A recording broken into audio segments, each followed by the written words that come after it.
Hello class. Welcome back बच्चों। लो प्यारे बच्चों, स्टार्ट कर रहे हैं नया लेक्चर। बाबू डायरेक्टिंग के पास्ट ईयर क्वेश्चन स्टार्ट कर रहे हैं बेटा। पिछले 14 साल के पेपर हम डिस्कस कर रहे हैं, ठीक है ना। डायरेक्टिंग में काफी क्वेश्चंस ऐसे हैं जिस पे मैंने लिखा है बेटा गुड क्वेश्चन।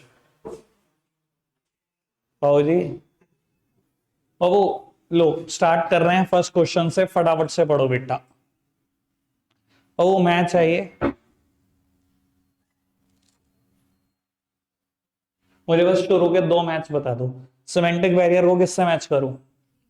3 से, ठीक है। और साइकोलॉजिकल बैरियर को डिस्ट्रस्ट से। बस हो गया काम। अगर 3 और 1 पता लग गए तो दूसरा ऑप्शन 3 के साथ कोई और ही है, तो आंसर तो आपके सामने वैसे भी आ जाएगा।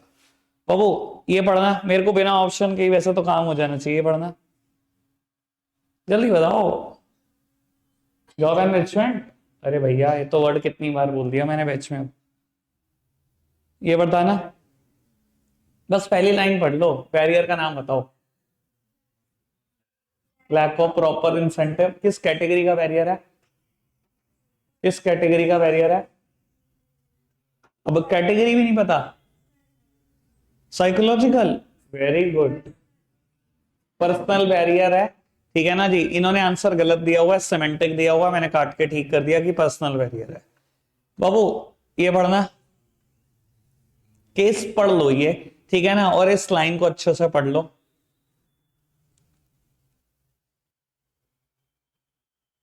ठीक है ना जी। जो दूसरों के बिहेवियर में चेंज कर सकता है बेटा, बस वही चीज लीडरशिप है, ठीक है ना जी। अपने बिहेवियर से दूसरे के बिहेवियर को इन्फ्लुएंस करना, ठीक है। बाबू फिफ्थ वन पढ़ना नहीं है, डायरेक्ट क्वेश्चन मैंने काटे हुए हैं बहुत ज्यादा, ठीक है जी। और इनडायरेक्ट कोई नहीं छोड़ा हुआ, एक एक पढ़ा हुआ है। केस ठीक था, लिखा भी हुआ है, पढ़ना फटाफट से।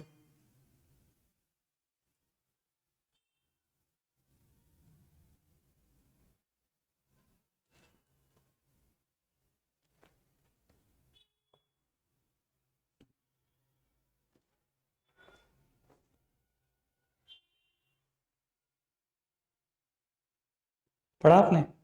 जब दिमाग में ही गंदगी है तो क्या कर सकते हैं। बहुत बड़ी सीधी सी बात है। एक इंसान क्लियर शब्दों में बोल रहा है तेरी परफॉर्मेंस को इंप्रूव किया जा सकता है, और सामने वाला समझ रहा है कि नहीं मेरी तो परफॉर्मेंस इसका मतलब खराब है। तो बेटा ये स्टेट ऑफ माइंड ही तो है, क्योंकि एक इंसान बोलता कुछ और है और सब समझते अपने परसेप्शन के हिसाब से ही है। अब उसकी सोच है बेटा, बदल तो सकती ही नहीं बेटा। तो बाबू सामने वाले की सोच बदलने की मुझे लगता है कोशिश भी नहीं करनी चाहिए, ठीक है ना। क्योंकि बेटा फिर वही है, कीचड़ में मुंह मारोगे या पत्थर मारोगे तो बाबू अपना ही खराब करोगे, कुछ ठीक तो होने से रहा, ठीक है ना जी। कोई दिक्कत कोई परेशानी तो नहीं। बाबू आगे बढ़ाना फटाफट से।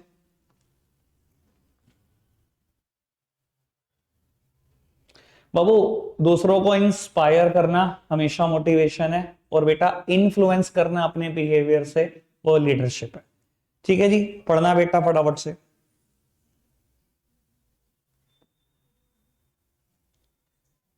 याद है संडे के बैच में लाइन बोली गई थी, ठीक है।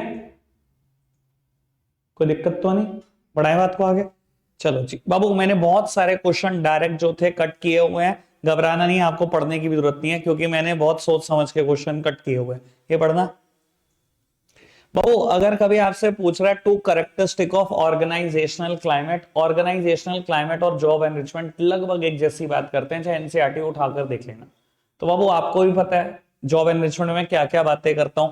मैंने लिख दिया कि एक तो हम बात करेंगे ऑटोनॉमी की, एक हम बात करेंगे डिसीजन मेकिंग की, एक हम बात कर सकते हैं वर्क कंटेंट की भी, ठीक है जी। कोई दिक्कत कोई परेशानी तो नहीं। बाबू why is motivation called a complex process, वैसे बैच चलते चलते मैंने इसकी बात करी थी। मैंने कहा था जब फीचर पढ़ोगे तो मोटिवेशन का एक फीचर है मोटिवेशन का कॉम्प्लेक्स प्रोसेस। क्यों? क्योंकि बेटा सारे इंडिविजुअल एक ही नीड से सेटिस्फाई नहीं हो सकते, और ये मिडिल लेवल या टॉप लेवल के तो बस की बात ही नहीं है सबकी नीड आइडेंटिफाई करना। सुपरवाइजर करता है पर वो भी सबकी नहीं कर सकता बेटा, क्योंकि सब एक जैसी चीज से सेटिस्फाई नहीं होंगे। आप सबकी सैलरी में इंक्रीमेंट लगा दो और सोचो सब सेटिस्फाई हो जाएंगे, नहीं, अभी भी कुछ ना कुछ रह जाएंगे। आप सबका रिकॉग्निशन दे दो बेटा, तो वो अभी भी कुछ ना कुछ रह जाएगा। आप सबका प्रमोशन कर दो, अभी भी आप देखोगे सभी सेटिस्फाई नहीं हुए। मोटिवेशन बहुत कॉम्प्लेक्स प्रोसेस है बेटा, सबकी नीड आइडेंटिफाई करना इज नॉट अ जॉब, ठीक है ना जी। बाबू एक बार पढ़ना, मैटर कमाल लिखा था इन्होंने, मुझे तो पहली लाइन में ही मजा आ गया पढ़कर, पहली लाइन से ही समझ में आ गया होगा।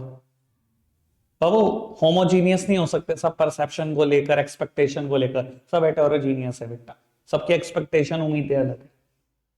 ठीक है जी, कोई दिक्कत कोई परेशानी तो नहीं। बाबू ऑटोनॉमी का मतलब फ्रीडम है। अभी तो मैंने बोला कि ऑर्गेनाइजेशनल क्लाइमेट से आप मतलब समझ सकते हो जॉब एनरिचमेंट से। जॉब एनरिचमेंट क्या करता है? More variety of work content, more freedom. Freedom का मतलब ही तो ऑटोनॉमी होता है।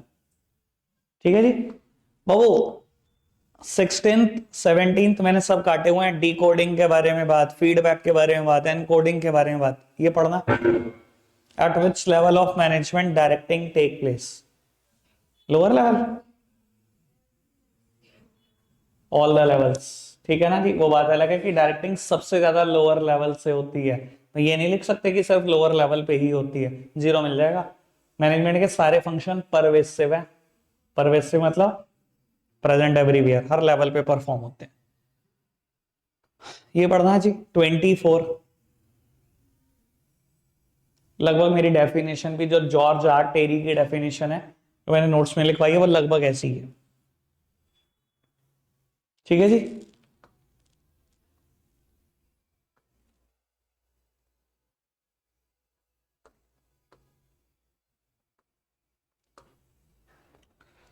बाबू रिक्वायरमेंट पढ़ो।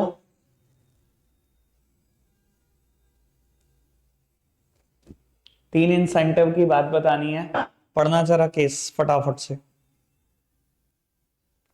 बाबू बस ये दो पैराग्राफ पढ़ दो, फालतू टाइम वेस्ट नहीं करते। या अगर आप ये पढ़ना चाहते हो तो ये भी पढ़ दो, ये लाइन भी अच्छी थी। इस लाइन से ना कहीं हिंट आ रहा है कि बात मोटिवेशन की चल रही है। अगर आप एम्प्लॉय की जरूरतें पूरे करोगे तो वो आपकी करेंगे पूरी। मोटिवेशन यही तो बेस है मोटिवेशन का। ठीक है जी, कभी एलिमेंट पूछे तो ये बात मोटिवेशन है। बाकी दो पैरा पढ़ना।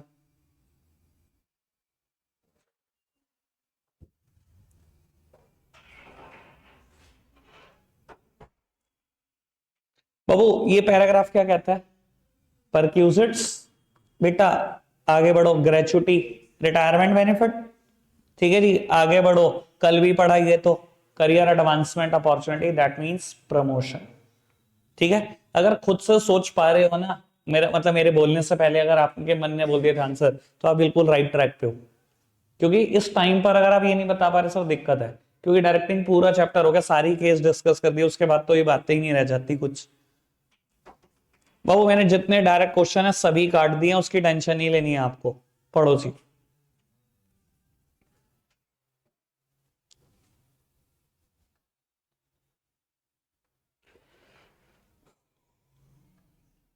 शेयर मिल रहे हैं उस प्राइस पे जो मार्केट प्राइस से कम है, को पार्टनरशिप, स्टॉक ऑप्शन।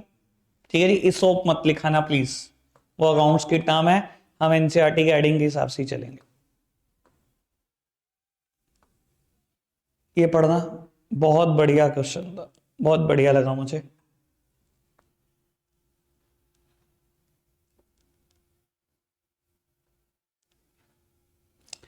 वो इसकी रिक्वायरमेंट यहां पर है और केस बाद तक चल रहा है, कभी कभी ऐसा होता है। पढ़ना वैसे आप डायरेक्टली भी पढ़ दो, मुझे कोई प्रॉब्लम नहीं है।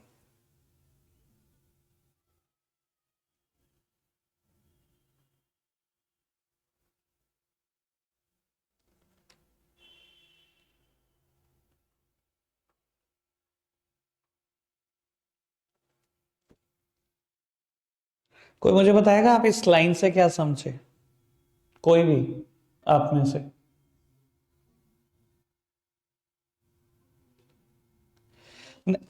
इस लाइन से मैं पता क्या समझाऊं?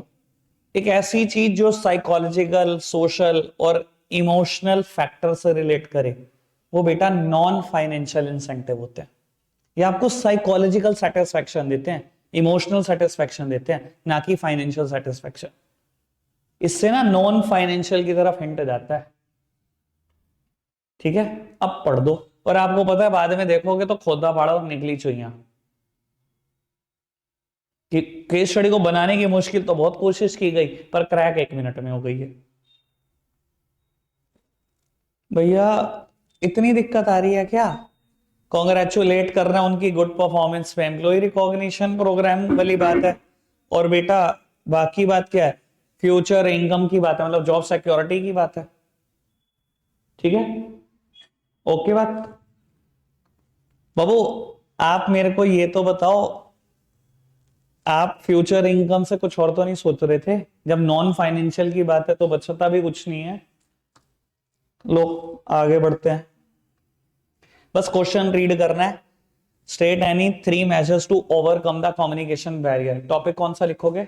Improving communication effectiveness, be aware of language tone and content, ensure proper feedback, be a good listener, consult other before communication. याद आ रहे हैं? एपीसी का केस है, इग्नोर्ड, बहुत सारे तो छोड़े हुए हैं। बेस्ट क्वेश्चन ऑफ डायरेक्टिंग, इससे तगड़ा कोई क्वेश्चन नहीं था मुझे। अब देख लेते हैं भैया कितने सॉल्व कर देंगे। ठीक है जी, 2 रिक्वायरमेंट है, दूसरी भी पढ़ाता हूं। केस पहले फर्स्ट रिक्वायरमेंट पढ़ो। Specific barrier, 2 specific barrier. Specific मतलब मेरे को कैटेगरी नहीं चाहिए। ठीक है जी, मुझे बैडली एक्सप्रेस मैसेज चाहिए, मुझे लैक ऑफ अटेंशन चाहिए, मतलब अगर स्पेसिफिक की बात करूं, मुझे पर्सनल साइकोलॉजिकल ऑर्गेनाइजेशन ये नहीं चाहिए। ठीक है जी बाबू। बी रिक्वायरमेंट, अब तो मैं बहुत धीरे धीरे, हाँ। State any 2 measures which can be taken by Lakhan to overcome the barrier identified in part A above to improve the future and the effectiveness of communication। कुछ ऐसा होगा बाबू। ये जो 2 बैरियर आइडेंटिफाई करोगे, सिर्फ इसको खत्म करने के लिए सोचना। कोई भी 2 मत लिख देना, कोई भी 2 नहीं चाहिए। ठीक है जी, 6 हैं। अब सोच समझ के 2 का आंसर आना चाहिए। अब पहले तो ये पढ़ लो, और बाबू सब एक काम करेंगे, एक एक लाइन ही लिखनी है, अपनी कॉपी में ना आंसर भी लिख दो। ए पार्ट का बस, और बी पार्ट का मन में सोच लो। ठीक है जी, मैं देख तो लूं कितने क्या सही कर रहे हैं।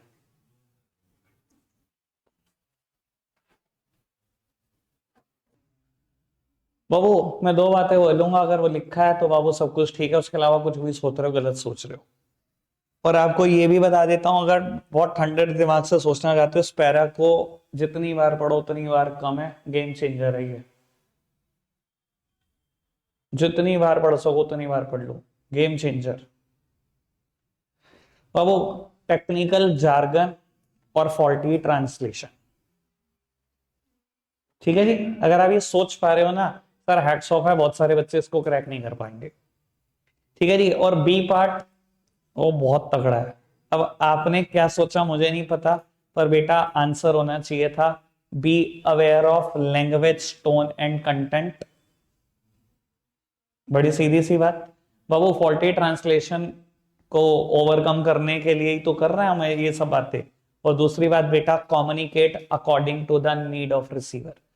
बेटा सामने वाले का लेवल ऑफ अंडरस्टैंडिंग क्लियर होना चाहिए ना आपको। मैंने यही बात बोली थी, अगर आपको याद हो, कि मैं जब जीएसटी की मीटिंग्स लेता था, मैं हिंदी में सब कुछ सोचता था कि मैं हिंदी में बोलूंगा कैसे।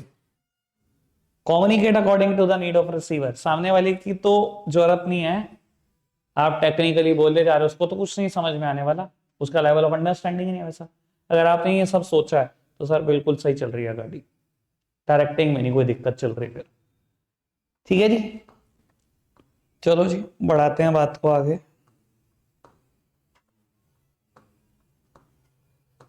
बहुत सारे केस काटे हुए, एपीसी की ये 2-3 पेज तो ऐसे आए थे बीच में कि कुछ भी नहीं था।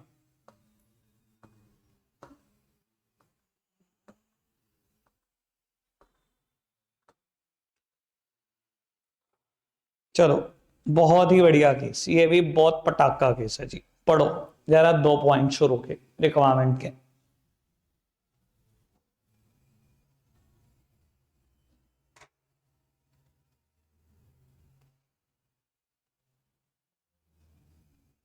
केस पढ़ा?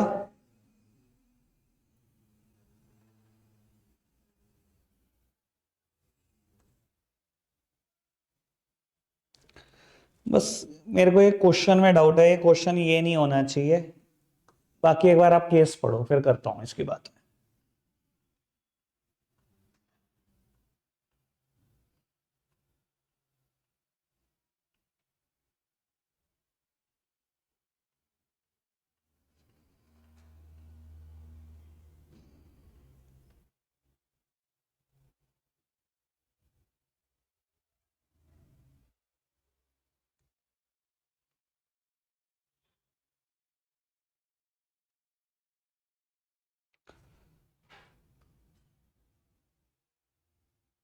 तो मेरे हिसाब से क्वेश्चन पता है ए पार्ट क्या होना चाहिए था, कि केस में ऐसी कौन सी नीड है जो आपको लग रहा है सेटिस्फाई नहीं हुई, और उसके बाद की भी दो नीड। ठीक है ना जी बाबू, आपको क्या लग रहा है कि केस में ऐसी कौन सी नीड है जो सेटिस्फाई नहीं हुई उसकी, इस पैराग्राफ से आखिरी की दो तीन लाइनों से। एफिलिएशन और बिलोंगिंगनेस नीड, किसी ने कंसर्न ही नहीं दिखाया, that means no friendship, no love, no affection, no attention. यही तो थी एफिलिएशन और बिलोंगिंगनेस नीड, और अगली दो तो लिख ही दोगे, एस्टीम और सेल्फ एक्चुअलाइजेशन। ठीक है जी, केस के ना क्वेश्चन में प्रॉब्लम है ये, वैसे सब कुछ ठीक ठाक है। सेम क्वेश्चन आया हुआ है, बस नाम काव्या कर दिया, बिल्कुल सिमिलर केस दूसरे सेट में आया था। ठीक है जी, ताकि बच्चा बड़ा उससे पूछे मेरे पास तो काव्या वाला केस है, वो कहते नहीं नहीं मेरे पास तो ह्यूमा वाला है, वो खत्म। ठीक है, सीबीएसई थोड़ा सा चालाक।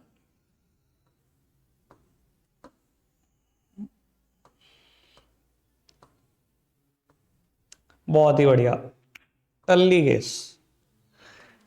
चलो जी, पढ़ते हैं बाबू, मन में सोच रहे हैं आंसर। ठीक है ना, कम्युनिकेशन के एलिमेंट है इन चारों में कोई ना कोई, सोचो फटाफट से।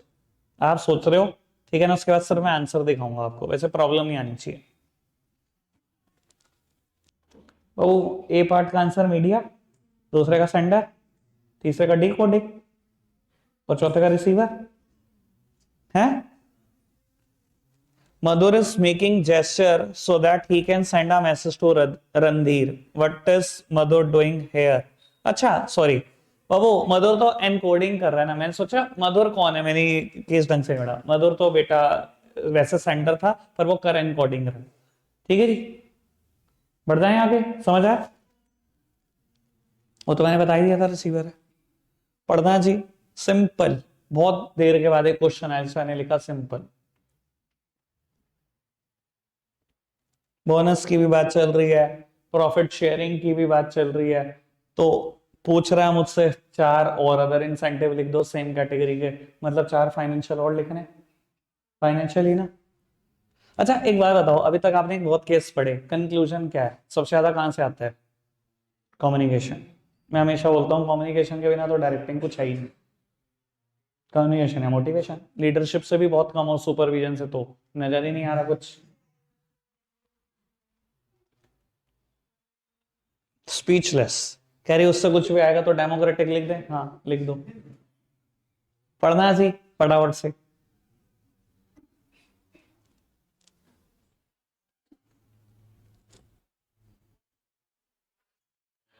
ये बिल्कुल वैसे है शिविका करती है कभी कभी, मतलब मैंने तारीफ करनी होती है, पता है मेरे कोई सुनाएंगे फटाफट भाग जो।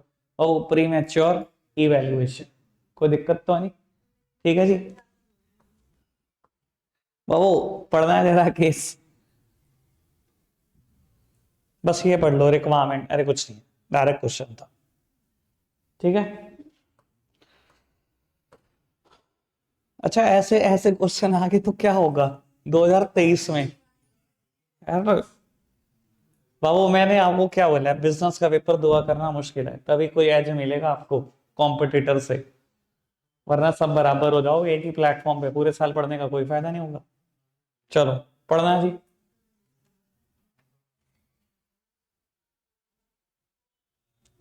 आंसर को पार्टनरशिप, बाकी तो लिखे ही जाएंगे।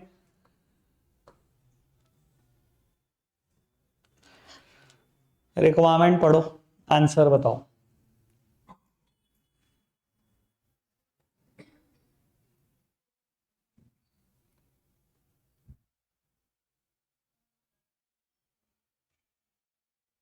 आज ये सारे वर्ड आए हैं, सारे दूसरी बार आ रहे हैं सब, कोई दूसरी बार कोई तीसरी बार, वह कंटेंट से क्या पता लगा? Job enrichment, stability about future income से जॉब सिक्योरिटी, फ्रिंज बेनिफिट मतलब होता है other benefit, housing, medical aid, perquisites, allotment of share, को पार्टनरशिप। फोड़ गया होगे, फोड़ गए, ऐसा पेपर ना आ जाए। आ गया लीडरशिप से क्वेश्चन, ठीक है, आंसर भी लिख दिया, डेमोक्रेटिक।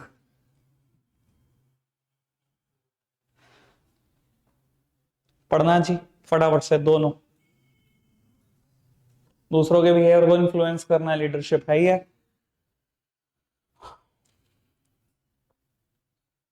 ये प्रॉफिट शेयरिंग की बात चल रही है, आपको ही पता है आपने कहां पढ़ी है, ठीक है जी। कम्युनिकेशन बैरियर बताना है।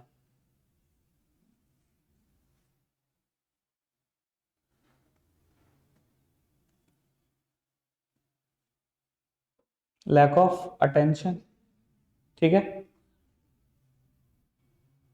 ठीक है।